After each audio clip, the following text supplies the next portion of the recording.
오늘 말씀은 역대하 21장입니다. 역대하 21장은 유다왕 여호람의 악행과 범죄, 그리고 그로 인해서 하나님께서 심판하시는 심판을 이렇게 기록해주고 있습니다. 그래서 여호람이 가진 악을 다 행하고 그 악에 대한 하나님의 심판이 아주 선명하게 그려지는 그러한 역사책이라고 말할 수 있습니다. 21장은 여호람은 여호사밧의 아들이죠. 여호사밧 왕은 다 좋은데 너무나 착하고 너무나 또 믿음으로 신실하고 한데 다 자기 같은 줄 아는 그러한 성격의 소유자인 것 같아요.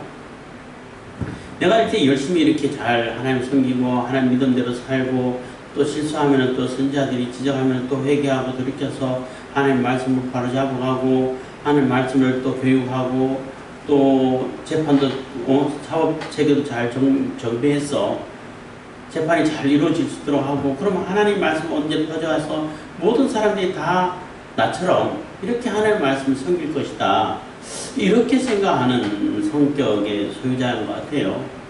특히 아들들에 대해서도 아버지가 그렇게 했으면 아들도 당연히 그렇게 하겠지, 이렇게 해서 혹시나 아들들이 이제 권력투쟁을 할까봐 장자는 남겨놓고 나머지는 다 지방으로 다 성으로 보내가지고 그게 충분히 거기서 지낼 수 있도록 또 많은 재물이라든지 선물이라든지 주고 거기서 이렇게 평안히 지낼 수 있도록 다 이렇게 흩어졌어요. 근데 여호람은 그 아들까지 다 죽여버렸죠. 자기 권력에 이렇게 권력의 어떤 그 라이벌이 되고 권력의 위협이 된다 해서 다 죽인 것 같은데, 문제는 뭐냐면은 이 아합의 집안하고 너무 친하게 지냈다는 거예요. 그 여호사밧이 왜 아합에 대해서만큼은 그렇게 마음이 약한지를 몰라. 몇 번 이렇게 친하게 지내보고 아합이 돌이킬 수 있는 마음이 없고 그러면 어느 정도 손을 정해놓고 이 이상 넘어가면 안 되겠다 라는 것이 있어야 되는데 그걸 못하는 거예요. 여호사밧이 가장 결정적인 약점이 그거예요. 그래서 혼인동맹을 맺고 혼인동맹을 맺어갖고 자기 아들하고 또 아합의 딸 아달랴랑 결혼시켰는데, 이 아달랴라는 여성도 굉장히 탐욕이 강하고 정치적인 야망이 크고 정치적인 욕심이 많고 그런 것 같아요. 근데 이 아달랴는 여성은 아합의 딸 이세벨의 딸처럼 답지 이세벨의 딸 못지않게 발음이 잘 안 되네. 아합의 딸이고 이세벨의 딸답게 못지않게 아니라 그 딸답게 아주 바알을 열심히 섬기고 우상 숭배를 열심히 하는 그러한 여인이고, 그러다 보니까 그 여인의 입김이 워낙 강하게 이렇게 영향을 미치죠. 그리고 정치적인 야망도 많고 욕심도 많고 탐욕도 많고 이런 것 같아요. 그래서 이 여성이 남편 여호람이죠. 여호람을 아마 조종하고 부추긴 것 같아요. 그래서 여성이 굉장히 중요합니다. 여기서 이제 약간 여담 쪽으로 얘기한다면은, 남자는 여자 말 다 듣게 돼 있어요. 물론 다 그런 건 아니지만 특히 이슬람 같은 경우는 남성의 절대 권력이 있기 때문에 여자는 절대 순종해야 되고 절대 권력이 있기 때문에 그 남성이 이슬람이면은 무조건 다 이슬람으로 가야 돼. 안 그러면 심지어는 죽어요. 죽이기까지 한다고. 그렇기 때문에 이슬람하는 남자가 이슬람이면은 그 집안은 다 이슬람으로 변한다, 이런 얘기가 있고, 기독교는 반대로 그 며느리가 기독교인이라든지 아내가 한 여성이 기독교인이면 그 집안은 다 기독교로 변한다, 이런 얘기가 있어요. 기독교라서 그런 것이 아니라 인간의 본성이라고 그래야 되니까요. 하여튼 그 구조 자체가 남자는 여자 말 듣게 돼 있어요. 그래서 그 부인을 잘 얻어야 돼. 아내를 잘 얻고 며느리를 잘 얻어야 되는 거예요. 그래서 그 여성이 한번 고집 피우고 딱 마음을 굳게 먹어버리면 무슨 짓을 해도 무슨 얘기를 해도 안 변해. 가끔가다 말씀드렸습니다만은 제가 우리 동기 목사님 그 교회에 아는 분들인데 그분은 심지어는 신학하고 목회까지 하고 목사 안수까지 받았어요. 그런데 그 사모님은 교회조차도 안 나가. 아예 기독교 자체하고는 거부를 해. 그래서 얼마나 그 목사님이 기도를 했겠어요. 또 설득을 했겠어요. 근데 뭐 발을 찔러도 피 한 방울 안 날 만큼 그렇게 매정하다고 종교에 대해서는 아주 그냥 뭐 그렇다고 얘기를 해요. 그래서 그만큼 여성의 영향력이 굉장히 크죠. 그래서 유대인들은 또 어머니가 유대인이면은 유대인으로 인정해요. 근데 아버지가 유대인이고 어머니가 유대인 아니면 유대인으로 인정 안 해요. 그냥 그래도 유대인 이스라엘의 그 국적을 두고 싶고 하면은 이스라엘 인원으로 여기는데 유대인은 안 여겨요. 그만큼 여성의 그 영향력이라든지 입김이 매우 강하죠. 어떤 분들은 그렇게 비유도 해요. 그 남자는 진흙으로 돼 흙으로 돼가지고 있고 여성은 뼈로 돼 있잖아. 뼈로 만들어졌잖아요. 갈비뼈를 뺐어야 했으니까. 그래서 그 여성이 그냥 눈물만 흘리면 남자는 그냥 소록 다 부서져 버린다고 이런 비유까지 해요. 그만큼 남성들은 여성들에게 휘둘릴 수밖에 없어요. 그냥 뭐 여자 말 들을 수밖에 없어. 그래서 특히 그 남성분들은 종교에 관련해 가지고는 아주 불신앙자하고는 결혼하면은 굉장히 위험해요. 만약에 좋은 사람이 있으면은 교회까지 데려와 가지고 믿음 얻게 하고 다짐을 얻게 해가지고 초보 믿음이라도 교회가 다닐 수 있는 그러한 그 습관이라도 실행한 다음에 결혼을 하든지 해야 돼. 물론 뭐 남자들도 마찬가지예요. 남편 사람도 마찬가지예요. 결혼해가지고 갈게 하면 그 소용없어. 결혼하면 다 잊어버려. 안 가. 가기 전에 일단 가도록 만들어 놔야 돼. 물론 아주 특별한 경우도 있긴 있어요. 뭐 제가 전에 있던 교회에 어떤 그 집사님인데 그 집사님 그 부인이 둘이 이제 연애했기 때문에 서로 사랑하는 사이기 때문에 결혼을 했는데 그 부인이 아주 독실한 불교 집안이야. 그렇기 때문에 교회 가겠어요? 안 가죠. 그런데 이제 뭐 그래도 뭐 이 집사님은 열심히 기도하면서 가정에 충실하고 하다가 무슨 병이 있었는지 일어나지를 못하는, 허리가 아파서 일어나지를 못하게 되어버린 거예요. 꼼짝없이 누워서 지내고 누워서 소대변 다 받아낼 정도로 그렇게 변해버린 거예요. 병명도 안 나와. 근데 움직일 수가 없어. 그래가지고 있다가 뭐 제가 들은 지 오래돼가지고 생각이 잘 안 나는데 그 이제 부인 그분도 이제 집사님 됐었는데 어느 날 하루 와서 묻더라는 거예요. 여보 당신 소원이 뭐냐고. 뭐 얼마 이렇게 해가지고 있는데 소원이 뭐냐. 그 뭐 죽은 사람 소원도 들어준다는데 산 사람 소원 못 들어주라. 소원 한 가지는 들어줄 수 있다. 소원이 뭐냐 했더니 그 집사님이 다른 소원 없고 나랑 같이 교회 가자. 예수님 믿는데 그게 가장 큰 소망이다 했더니 그 언제라도 꼭 나가자 했더니 그래? 그건 뭐 오랬냐 하면 되지. 그래 이번 주부터 가. 이랬다는 거예요. 그런데 이번 주부터 가 했는데 그때부터 허리가 안 아파. 허리가 안 아파. 그때부터 일어나게 되는 거예요. 선수 일어나가지고 화장실도 가고 그래갖고 너무너무 놀랬다고 부인도. 그래 처음에는 믿음이 없이 다녔는데 나중에 또 은혜 받고 또 성령 체험하고 해갖고 막 믿음이 충만해가지고 간증하는 그런 소리를 잠깐 들었는데 요즘 만나지는 못했습니다만은 그런 특별한 경우도 있긴 있어요. 그건 아주 특별한 경우고 보편적인 경우는 다 이게 여자 말을 남자들이 듣게 돼 있지 남자가 여자를 끌고 가는 경우는 그렇게 흔치가 않아요. 물론 뭐 그런 경우는 없지는 않죠. 있죠. 이슬람 같은 경우는 아예 교리 자체가 그렇게 돼 있으니까 여자는 이것도 못하고 무조건 따라가야 되는 그러한 억압적인 교리가 있기 때문에 무조건 따라가는 것이지만은 자유를 주게 되면은 우리 기독교는 자유를 주잖아요. 그렇게 되면 다 여성 따라가게 돼 있어요. 그리고 여자 말 듣는 것이 편해. 고집 피우는 것보다는 편해. 어쨌든 그렇습니다. 그것처럼 이 여호람도 이 욕심 많고 탐욕이 많고 정치의 어떤 야망이 많은 이 아달랴를 부인으로 둔 이유로 인해 가지고 아마 그렇게 힘들려 쓴 것이고, 또 자기 아우들도 다 죽여버렸고, 또 그 왕이 공식적으로 우상을 숭배하고 막 발을 들여와야 하고 이런 거는 또 유다에서는 처음이잖아요.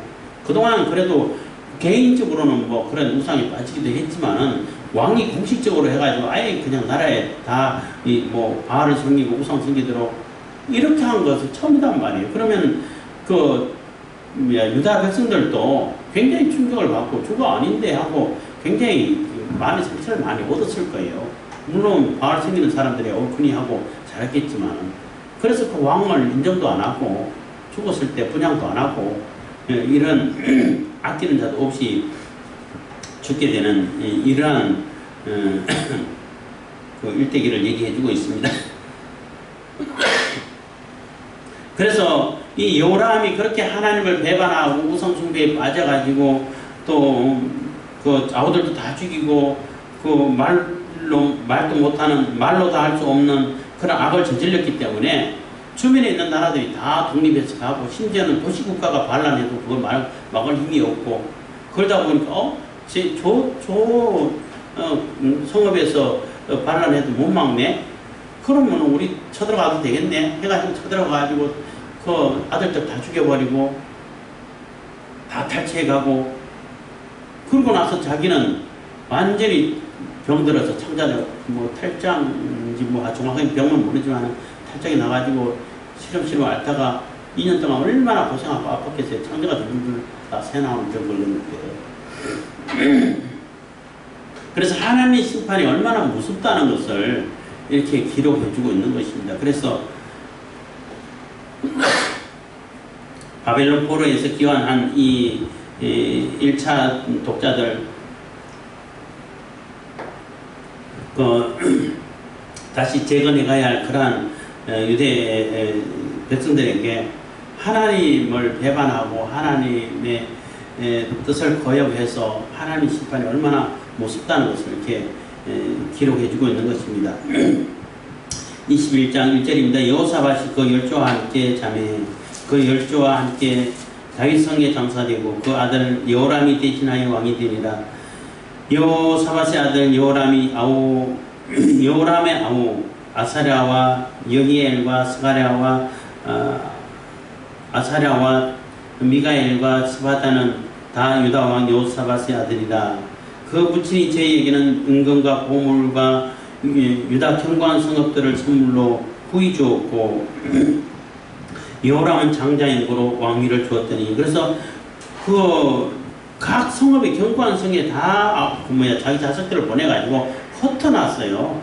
흩어놨기 때문에 이게 권력 다툼을 하지 못하게끔 안 하게끔, 가까이 있으면 싸우지만 떨어져 있으면 싸울 일이 별로 없잖아요. 그렇게 안전장치를 나름대로 해놓은 거예요. 그리고 자기 아들이기 때문에 아들이 아버지 닮지 누구 닮겠어 이렇게 생각했는지 모르겠지만은 별 경각심도 없이 그렇게 왕위를 줬는데, 여호람은 그 아우들을 다 죽이는 거죠. 4절입니다. 여호람이 그 부친의 위에 올라 세력을 얻은 후에 그 모든 아우와 이스라엘 방백 중 몇 사람을 칼려 죽였더라. 그래서 그 권력의 위협이 되는 왕족이니까 아우들을 다 죽여버린 거예요. 다 죽여버리고 또 거기 왕족을 따르고 또 하나님의 말씀에 충실하고 율법에 충실한 그런 신하들도 있잖아요.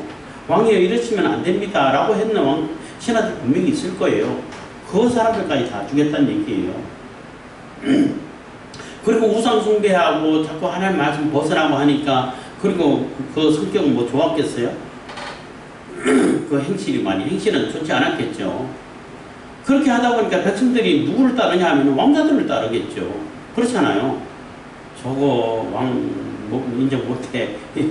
이렇게 해가지고 왕자들 따르는 그러한 모습을 보고 그러한 분위기가 보여지고 또 그렇게 또 상상되기도 했겠죠. 뭐 아달랴 입장에서는. 그래서 그 자기 아우들을 다 죽인 겁니다. 그리고 그 따르는 신하들도 또 뭐 충원을 올리는 그런 신하들도 다 죽였다고 볼 수 있는 겁니다. 6절입니다. 저가 이스라엘 왕들의 길로 행하여 여기서 이스라엘은 무왕국 이스라엘입니다. 이스라엘 왕들의 길로 행하여 아합의 집과 같이 하였으니 이는 아합의 딸이 그 아내가 되었음이라. 저가 여호와 보시기에 악을 행하였으나 그래서 그렇게 아합의 집을 따라가지고 악을 행한 이유가 그 아합의 딸 아달랴가 아내가 되었기 때문이라는 거예요. 이게 그 아달랴에게 휘둘릴 수밖에 없고 아달랴가 거의 좌지우지할 수 있는 그러한 상황이 됐다는 겁니다. 그래서 여호사밧이 다른 건 다 좋은데 이것을 너무 이렇게 가볍게 생각해서 아합의 집에 대해서는 너무나 마음이 약하고 뭐든지 다 퍼주려고 그러고 뭐든지 다 퍼주면 자기처럼 좋아질 거라고 이렇게 생각해가지고 퍼줬는데 돌아오는 거는 이런 어마어마한 이렇게 비극만 들어오는 거예요. 나중에 가서는 뭐 아달랴가 또 이제 왕족들 다 죽여버리고 자기가 왕 됐죠. 참 그런 엄청난 일이 벌어지는 겁니다. 그래서 아합이 죽고 난 다음에 아시아인가요? 그 아합의 아들하고도 또 친하게 지내서 같이 에돔 연합군들하고 전쟁 갔을 때 전쟁에 또 나가기도 하고 그래서 엘리사가 와가지고 기도할 때에 내가 여호사밧의 얼굴을 안 봤으면 당신들 다 죽도록 내버려 둘 텐데 여호사밧의 얼굴을 봐가지고 내가 이 전쟁을 승리하게 만들어준다 하고 하나님께서 응답하셨어요. 그래서 너희들은 싸울 거 없다고 했는데 물이 없어서 물을 이렇게 하나님께서 주셨는데 물이 이렇게 햇빛이 비치니까 그 pit빛처럼 보이다 보니까 지네들끼리 다 죽었나 보다 하고 쫓아오다가 자기들끼리 다 서로 죽이고 했는 하여튼 제가 갑자기 생각하니까 막 헷갈리게 막 혼선이 돼가 생각나는데 하여튼 그렇게 해가지고 그 연합군을 물리친 적이 있어요. 그만큼 여호사밧은 아합의 가족에 대해서는 굉장히 마음이 약하고 요즘 친북 주사파들 하는 거하고는 너무 비슷한 것 같아요. 그런 고면만 다른 면은 안 그렇고 북한이라 그러면 북한이 무슨 짓을 해도 그냥 무조건 다 좋잖아. 다 받아들이려고 그러고 그러면 안 되죠. 받아들일 것이 있고 받아들여서는 안 되는 것이 있는 거지요. 아무리 우리 민족끼리라 하더라도 우리 민족끼리인데 그렇게 촛불을 겨누고 가서 폭탄을 쏴대고 그렇게 공격해서 사람 죽이고 그럴 수가 없잖아요.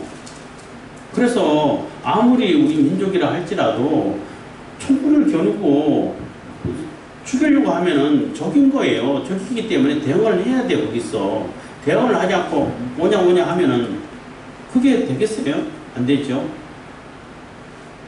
하여튼 이게 여호사밧이 그런 모습을 보여서 굉장히 큰 피해를 당하는 겁니다. 어쨌든 여호람이 그래서 다 죽였어요. 7절입니다.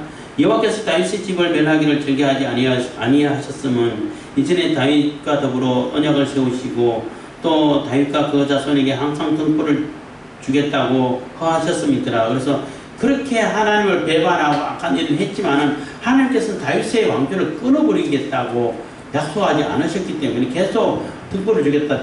그 왕조를 계속 이어가게 하겠다. 메시아가 올 때까지. 이렇게 약속하셨기 때문에 이스라엘, 그러니까 유다 왕이고 또 다윗의 후손이고 하는 이런 왕들은 하나님과 약속 안 지키고 율법 안 지키고 이렇게 지내왔지만은 하나님은 그 하나님께서 언약하신 그대로 잘 이렇게 실행하고 지키고 있다는 것을 또 보여주고 있죠. 그래서 하나님께서는 다윗하고 언약했던 그 언약으로 인해 가지고 이 악한 짓을 한 이 요람과 그 후손을 이렇게 당장 이렇게 멸하지 않고 계속 이어지게끔 해주셨다는 거예요. 요람 때에 에돔이 배반하여 유다의 수하에서 벗어나 자기 위에 왕을 세운 거로. 그래서 요람 때에 그렇게 하니까 점점점 국력이 약해져 가고 또 나라가 다 망해가는 거죠. 그 국력이 약해져 가는 이유를 잘 몰라요. 참 요즘 지난 5년 과거 무슨 정권을 보는 것 같은데, 그래서 에돔이 그냥 독립해서 가버렸어. 9절입니다. 요람이 장관들과 모든 병거를 거느리고 출정하였더니 밤에 일어나서 자기를 에워싼 에돔 사람과 그 병거의 장관들을 쳤더라 해서 꼭 그 장관들을 친 것처럼 여기는데, 에돔이 배반해가지고 독립해가니까 진압하러 간다고 출정을 했는데 오히려 포위당해가 죽을 뻔한 거예요. 죽을 뻔했는데 그래도 그 포위망을 뚫고 쳐서 겨우 살아왔다는 얘기인 겁니다. 그 에돔을 완전히 정복해가지고 그들을 쳐가지고 이겼다는, 제압을 했다는 얘기가 아니고 그 에워싸, 그러니까 포위당해가지고 죽을 뻔했는데 겨우 빠져나왔다는 얘기인 겁니다. 10절 이와 같이 에돔이 배반하여 유다의 수하에서 벗어났더니 오늘날까지 그러하였으며 그때 림나도 배반하여 요람의 수하에서 벗어났으니 이는 제가 그 열조의 하나님 여호와를 버렸음이더라. 해서 여기 림나는 도시국가예요. 도시국가, 조그만 도시국가인데, 성읍국가인데 그 조그만 성읍국가, 도시국가도 이게 반란해도 그걸 제압할 수 있는 능력이 안 돼. 얼마나 국력이 약해졌어요. 나라를 완전히 망치고 있는 거죠. 그럼 망치고 있어도 망치고 있다라고 생각을 못하는 겁니다. 11절입니다. 요람이 또 유다 여러 산에 산당을 세워 예루살렘 거민으로 음란하듯 우상을 섬기게 하고 또 유다를 미혹해 하였으므로 선지자 엘리야가 요람에게 글을 보내어 가로되 왕의 조상 다윗의 하나님 여호와의 말씀이 네가 네 아비 여호사밧의 길과 유다 왕 아사의 길로 행치 아니하고 오직 이스라엘 열왕의 길, 여기서 이스라엘은 보강 이스라엘입니다. 오직 이스라엘 열왕의 길로 행하여 유다와 예루살렘 거민으로 음란하듯 우상을 섬기게 하기를 아비집과 같이 하며 또 너의 아비 집에서 너보다 선한 아우들을 죽였으니 그래서 북왕국 이스라엘을 본받아가지고 아합의 길을 따라가지고 가진 우상을 다 섬기고 그렇게 하나님을 배반했기 때문에 그렇게 국력이 약해지고 배반하고 또 이런 어려움이 닥쳐온다는 것입니다. 그뿐만 아니라 그 자기보다도 더 선한 아우들, 정말로 신실한 아우들을 다 죽여버렸다는 겁니다. 14절 여호와가 네 백성과 네 자녀와 네 아내들과 네 모든 재물을 큰 재앙으로 치리라. 이렇게 이제 엘리야 선지자가 편지로 보내와가지고 예언을 해주고 경고를 하죠. 그러면 빨리 깨우쳐야지. 이건 내가 잘못하고 있구나, 잘못된 길로 가구나 하고 깨우쳐야 되는데 그런 사람들 깨우치는 거 봤어요. 좌파들이 가전 죄악을 다 이렇게 드러나도, 죄악이 드러나고 비리가 드러나도 사과하는 거 봤어요. 깨우치는 거 봤어요. 더 뻔뻔하게 누구한테 뒤집어쓰고 하지요. 뻔한 것들 가지고. 아주 그것처럼 이렇게 하나님께서 이렇게 재앙을 이렇게 예언해주고 있는 것입니다.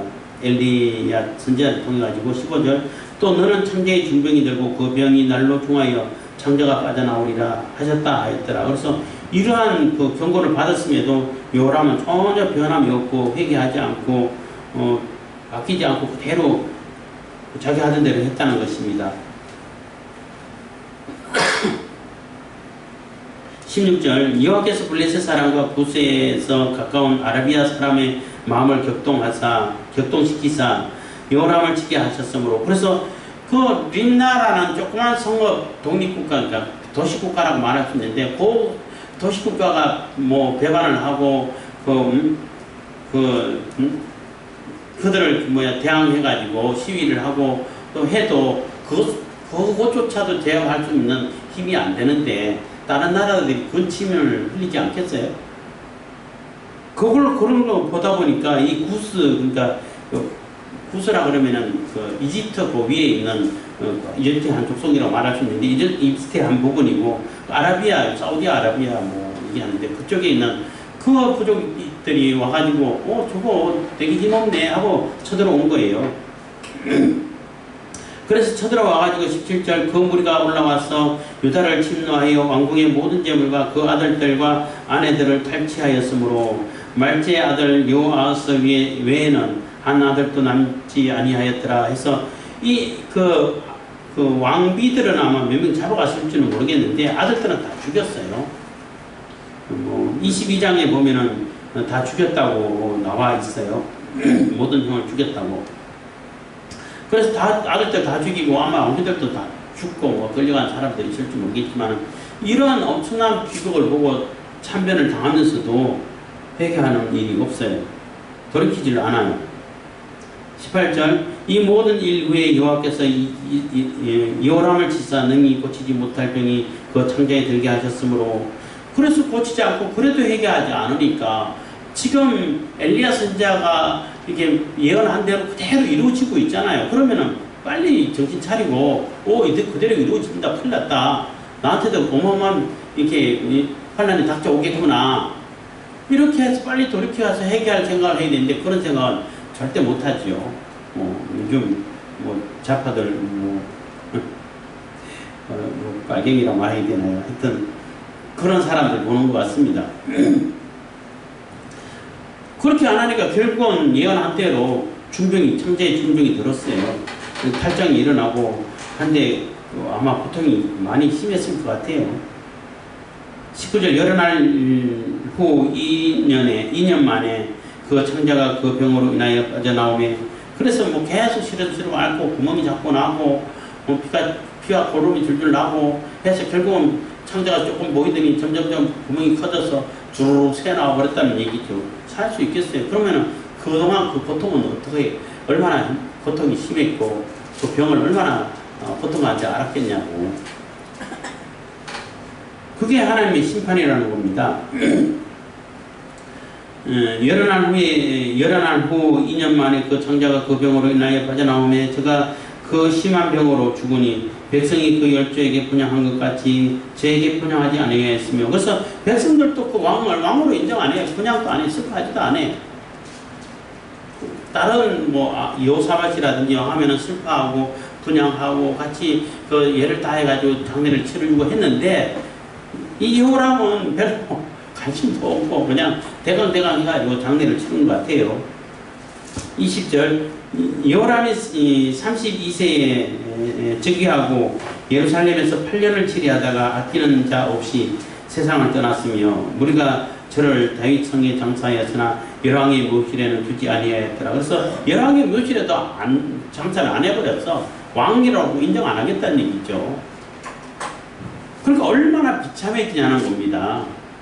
자기 욕심 챙기고 또 하여튼 그렇게 우상에 빠지고 가진 악을 다 행하고 자기들의 아우들 그렇게 선한 아우라고 했으니까 권력에 욕심 부리지도 않았을 텐데 다 죽여버리고 그렇게 해서 남은 결과가 뭐냐는 거예요. 결론이 얻은 것이 뭐냐는 거죠. 병밖에 더 있냐는 거예요. 그리고 나라는 나라대로 다 뿔뿔이 흩어지고 여기 뜯기고 저기 뜯기고 다 탈취당하고 침략당하고 그래서 얻은 게 뭐가 있냐는 거죠. 그래서 하나님 말씀 떠나고 하나님을 배반하고 우상을 잔뜩 섬기고 우상을 잔뜩 갖다 놓으면은 대단히 좋아질 것처럼 보이지만은 나라 망한다는 거. 나라 망할 뿐만 아니라 자기 자신도 완전히 병을 얻어가지고 아주 비참한 처우를 당한다는 거, 본다는 거예요. 특히 여호람 같은 경우는 이제 시작점이잖아요. 그 우상을 들여오는 시작을 문을 활짝 열어놓는 그런 역할을 한 왕이라고 볼 수 있어요. 그래서 그 이외에 뭐 왕들도 계속해서 이제 뭐 우상을 들여오고 또 섬기고 이런 우상에 빠지는 그러한 길을 만들어 버렸는데 그게 더 큰 이렇게 그 실책이라고 말할 수 있죠. 그래서 그 실책으로 인해서 하나님 심판을 받아서 아주 비참한 처우를 당하는 그러한 요람왕을 보는 것입니다. 그래서 하나님 말씀을 따라 살 때에 그게 사람들이 볼 때는 에휴 뭐 아직도 고리타분하게 뭐 종교에 빠져가지고 이렇게 얘기할지 모르겠지만은 그게 가장 왕성해지는 길이에요. 가장 부하고 가장 강력한 힘을 가진 나라를 만들 수 있는 길이 되는 겁니다. 백성들이 흩어지지 않게 되는 거예요.